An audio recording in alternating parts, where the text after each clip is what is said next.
Semoga yang subscribe diberikan rezeki melimpah dari jalan tak terduga. Dan yang like komen, dimudahkan jalannya menuju surga di hari akhir nanti. Siapa yang tak mendengar nama Qorun?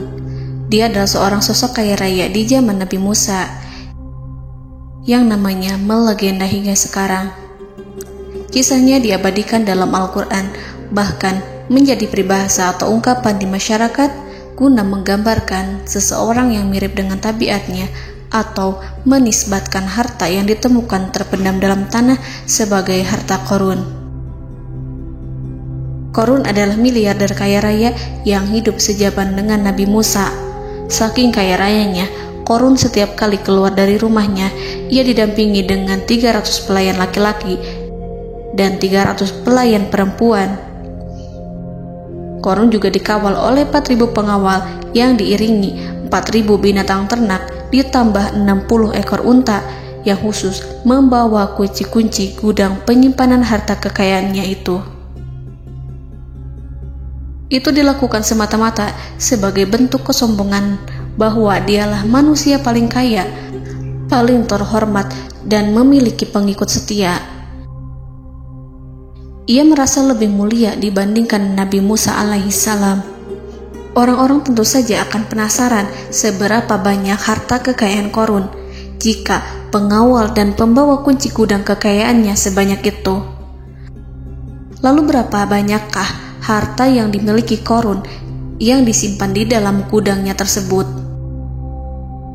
Sebelum saya melanjutkan, dimohon untuk menonton video ini sampai selesai supaya tidak ada kesalahpahaman dalam memahami isi cerita, serta mohon bantu channel ini semakin berkembang dengan cara tekan subscribe dan silakan tinggalkan like serta komen positifnya. Semoga dukungan pemirsa Risalah Kehidupan bernilai pahala dan menjadi wasilah dimudahkannya segala urusan pemirsa sekalian. Pemirsa Risalah Kehidupan, di zaman sekarang banyak orang yang mengistilahkan rezeki yang tak terduga dengan istilah harta Qorun. Lalu dari manakah sumber harta kekayaan Qorun yang sangat luar biasa itu? Serta di manakah Qorun dan hartanya ditenggelamkan? Siapakah Qorun dan bagaimana kisahnya dengan Nabi Musa? Qorun merupakan kaum Nabi Musa alaihissalam. Disebutkan oleh Ibnu Juraij, nama lengkap Qorun adalah Qorun ibnu Yashar, ibnu Qahis, ibnu Lawi, ibnu Ya'qub. Ia merupakan putra paman atau sepupu Nabi Musa alaihissalam. Pasalnya, Nabi Musa alaihissalam sendiri adalah putra Imran, sedangkan Imran adalah putra Qahis. Dengan kata lain, Qorun masih satu kakek dengan Nabi Musa alaihissalam, yakni kakek Qahis. Ia adalah umat Nabi Musa yang taat. Tidak hanya memiliki banyak harta, Qorun juga termasuk orang yang cerdas dan berilmu. Ia menguasai ilmu duniawi dan ilmu ukhrawi, dan tercatat bahwa Qorun adalah ahli di bidang kimia. Dirinya tercatat sebagai ahli kitab Taurat setelah Nabi Musa. Kepandaian Qorun dalam ilmu agama membuat dirinya sering disebut dengan ilmu nawir, atau orang yang memberi cahaya dan penerangan. Suaranya terkenal merdu dalam membaca kitab Taurat. Selain itu, Qorun juga lihai dalam berbisnis. Ia mengetahui trik investasi yang menguntungkan, serta jalur perdagangan internasional yang strategis di zamannya. Kekayaan Qorun begitu banyak, sebagaimana tercatat dalam surat Al-Qasas ayat 76. Sesungguhnya Qorun termasuk kaum Musa, tetapi dia berlaku aniaya terhadap mereka. Kami menganugerahkan kepadanya perbendaharaan harta yang kunci-kuncinya sungguh berat dipikul oleh sejumlah orang-orang yang kuat. Dalam riwayat Kaisamah disebutkan, kunci gudang kekayaan Qorun dibutuhkan 60 bigol atau sejenis kuda kecil. Ukuran kuncinya sebesar jari, bahannya terbuat dari kulit, dan setiap kunci digunakan untuk satu gudang. Maka keluarlah Qorun kepada kaumnya dalam kemegahannya. Para ulama tafsir menjelaskan Qarun keluar dengan mewah diiringi dengan 300 gadis berbaju merah dan 4.000 kendaraan kuda. Tak heran, iring-iringan Qarun itu mengundang decak kagum mereka yang gandrung terhadap harta kekayaan. Sebagaimana yang terekam dalam ayat Al-Quran, moga-moga kiranya kita mempunyai seperti apa yang telah diberikan kepada Qarun. Sesungguhnya ia benar-benar mempunyai keberuntungan yang besar. Quran Surat Al-Qasas ayat 79. Namun tak sedikit kaumnya yang mengingatkan. Ingatlah ketika kaumnya berkata kepadanya, janganlah engkau terlalu bangga. Sesungguhnya Allah tidak menyukai orang-orang yang terlalu membanggakan diri atau farihin. Ulama menafsirkan istilah farihin di sana juga berarti takabur, zolim, berbuat kerusakan, arogan, dan tak mau bersyukur terhadap nikmat. Qarun dikisahkan memiliki ribuan kuda yang berisikan emas dan perak. Bila keluar rumah, Qarun selalu berpakaian mewah dan dikawal 600 pelayan dan diiringi 4.000 ekor kuda serta 60 ekor unta yang membawa kunci-kunci gudang kekayaannya. Namun, sayangnya Qarun kemudian membangkang pada Nabi Musa dan menjadi pengikut setia Fir'aun. Mengenai dari mana asal-usul kekayaan Qarun, ada beberapa riwayat yang memberitahukan tentang asal-usul kekayaan Qarun. Sumber pertama menyebutkan bahwa jauh sebelum memiliki kekayaan, Qarun hanyalah seorang lelaki miskin yang tidak mampu menafkahi keluarganya. Anaknya sangat banyak. Lalu suatu ketika Qarun datang kepada Nabi Musa. Ia meminta Nabi Musa alaihi salam untuk mendoakannya agar Allah memberikan harta benda yang banyak. Qarun juga meminta Nabi Musa mengajarinya ilmu kimia dan ilmu-ilmu kehidupan lainnya. Qarun dikenal sebagai orang yang soleh dan mengikuti ajaran Ibrahim dengan baik, sehingga tanpa pikir panjang, Nabi Musa alaihi salam menyetujui permintaannya. Allah Subhanahu wa ta'ala mengabulkan doa Nabi Musa. Qarun diberikan kecerdasan luar biasa dan menguasai ilmu yang telah diajarkan kepadanya. Qarun menguasai teori dan praktik pembuatan emas permata dan beragam perhiasan mewah lainnya. Ia juga pakar dalam ilmu arsitektur, rancangan bangunan, penataan kota, dan lain sebagainya. Tidak lama setelah itu, hidupnya berubah. Qarun pun hidup dengan bergelimbang harta. Ribuan gudang yang dimilikinya penuh dengan emas dan perak. Namun, sayangnya, keberuntungan yang didapatkannya membuatnya gelap mata. Qarun mulai hidup dengan penuh pamer, keangkuhan, dan penuh kesombongan. Kekayaan yang diberikan Allah Subhanahu wa ta'ala membuatnya lupa dengan Sang Maha Pemberi. Qarun merasa lebih terhormat dan mulia dibandingkan Nabi Musa. Ia pun akhirnya membelot dan durhaka pada Musa. Ia mengingkari janji-janjinya dulu dan beralih menjadi pengikut Fir'aun yang setia. Loyalitas Qarun terhadap Fir'aun membuatnya diangkat menjadi kepala mandor yang membawahi ribuan pekerja. Dikisahkan bahwa Qarun bersikap semena-mena terhadap para pekerja. Ia tega memotong upah mereka. Ia melakukan korupsi demi membangun istana dan kemegahannya sendiri, dan untuk membangun gudang-gudang penyimpanan harta yang telah ia kumpulkan jauh-jauh hari. Ketika datang perintah zakat, Nabi Musa alaihi salam pergi menemui Qarun dan memerintahnya mengeluarkan zakat sebesar 1 dinar dari setiap 1.000 dinar hartanya, 1 dirham dari setiap 1.000 dirham, 1 kambing dari setiap 1.000 kambing, dan seterusnya. Setelah Qarun menghitung seluruh hartanya, ternyata jumlah zakatnya sangat besar. Kekikirannya pun mulai menghalangi hatinya untuk mengeluarkan zakat. Qarun enggan membayar zakat ketika Nabi Musa alaihissalam menagih zakat yang diperintahkan oleh Allah untuk ditunaikan olehnya. Ketika Qarun dimintai zakat, ia langsung marah dan tidak memberikan sedikit pun kekayaannya. Dia berpikir bahwa harta kekayaan yang dimilikinya didapat dari hasil kerja dan usahanya, dan tidak ada kaitannya dengan siapapun, termasuk Allah Subhanahu wa Ta'ala. Janji Qarun untuk lebih taat beribadah dan membantu sesama jika diberi kekayaan oleh Allah dilupakannya.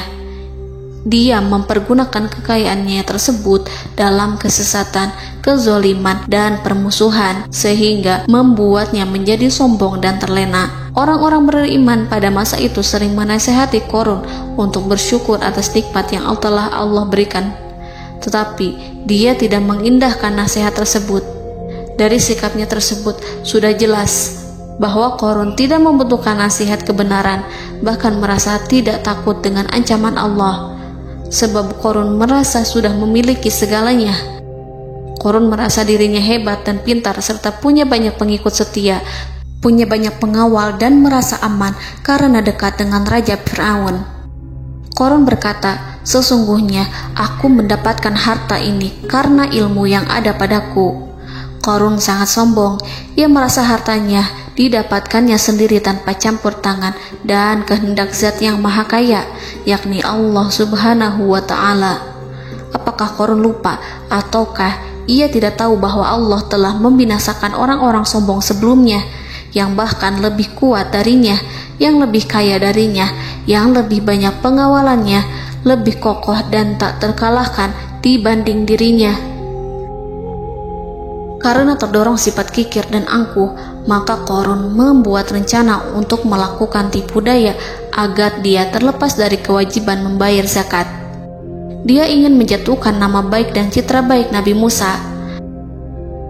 Kemudian dia mengumpulkan tokoh-tokoh konglomerat Bani Israel. Ia berkata kepada mereka, "Wahai saudara-saudaraku, terhadap apa yang diperintahkan Musa untuk membayar zakat, apakah kalian akan mematuhinya? Sekarang dia hendak mengambil harta yang ada di tangan kalian, maka pikirkanlah suatu cara untuk menghindari perintahnya."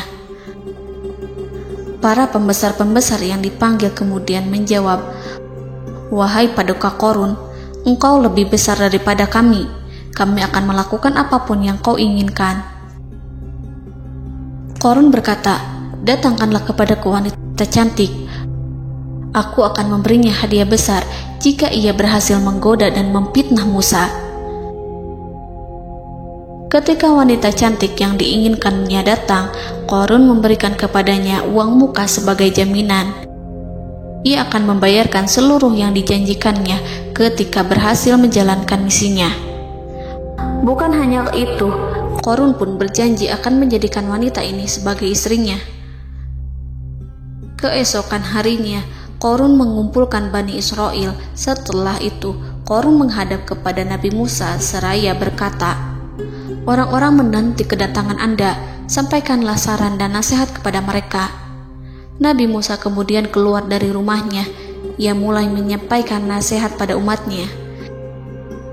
Di antara nasihatnya, beliau berkata, "Barang siapa yang mencuri, aku akan memotong tangannya. Barang siapa yang memfitnah, aku akan mencambuknya sebanyak 70 kali.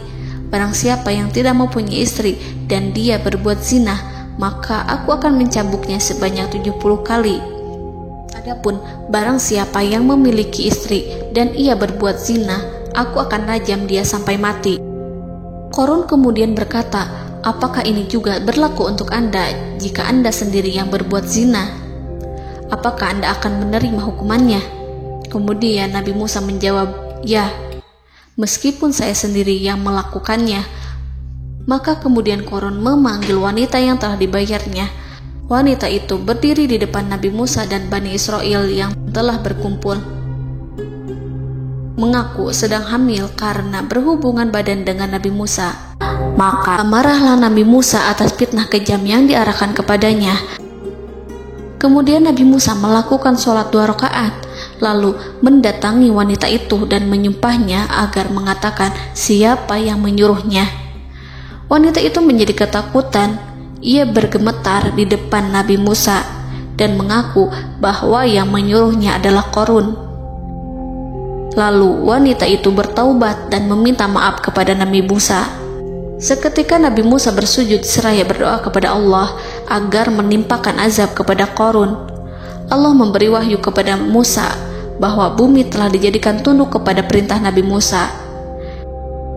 Kemudian Nabi Musa berkata kepada bumi, "Wahai bumi, telanlah Qarun beserta kekayaannya, habiskanlah semua." Kala itu Allah menurunkan wahyu kepada Musa alaihissalam untuk memerintah bumi apapun yang diinginkannya. Begitu Nabi Musa alaihissalam datang dengan wajah sangat marah, barulah Qarun merajuk, "Wahai Musa, sayangilah aku." Sementara Nabi Musa alaihissalam tak bergeming. Beliau lantas berkata pada bumi, "Wahai bumi, ambillah mereka." Seketika rumah Qarun mulai bergetar. Qarun dan antek-anteknya mulai dibenamkan hingga bagian lututnya. Rumahnya ikut turun sedalam lutut. Qarun kembali merajuk, "Sayangilah aku Musa." Rumahnya kembali berguncang. Kini Qarun dan kawan-kawannya kembali terbenam hingga pusar. Demikian pula rumahnya. Qarun terus merajuk, "Wahai Musa, sayangilah aku." Sementara Nabi Musa alaihissalam kembali meminta bumi, "Wahai bumi, ambillah mereka." Rumah Qarun berguncang lagi, sementara Qarun dan kawan-kawannya terus terbenam hingga bagian tenggorokannya. Demikian pula rumahnya. Qarun lagi-lagi menjerit, "Wahai Musa, sayangilah aku." Namun Nabi Musa alaihissalam tak bergeming. Beliau terus meminta bumi menelannya, hingga akhirnya Qarun dan kawan-kawannya hilang seluruhnya ditelan bumi. Tak lama setelah itu Allah berkata, "Wahai Musa, apa yang membuatmu bersikap demikian? Padahal demi kemuliaanku, andai dia Qarun berdoa kepadaku, niscaya aku akan rahmati. Maka kami benamkan dia beserta rumahnya ke dalam bumi, maka tidak ada baginya satu golongan pun yang akan menolongnya selain Allah. Dan dia tidak termasuk orang-orang yang dapat membela diri." Quran Surat Al-Qasas ayat 81. Lalu di manakah lokasi ditenggelamkannya Qarun beserta harta bendanya? Konon berdasarkan kepercayaan beberapa masyarakat setempat, Qarun ditenggelamkan di sekitar sungai atau danau Moris yang terkenal di kota Payom, negara Mesir. Qarun konon mendirikan istana dan di tempat itu pula ia ditenggelamkan. Dahulu, Qarun berkeinginan membangun sebuah istana, namun tidak diizinkan oleh Fir'aun jika istana itu dibangun di samping istana Fir'aun. Terlebih, Qarun juga tidak ingin membangun istana di tengah pemukiman Bani Israel yang terletak di tanah Jasan. Fir'aun pun memberikan tanah di wilayah Fayom. Kemudian di tepi sungai Payom inilah Qarun membangun istananya yang megah, dan di dalamnya ia membangun Al-Khunuj, gudang penyimpanan harta berisi emas dan perak.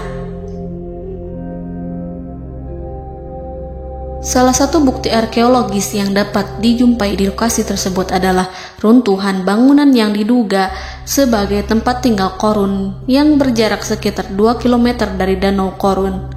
Menurut beberapa sumber, bangunan yang masih berdiri kokoh tersebut adalah benteng yang dibangun oleh Qarun.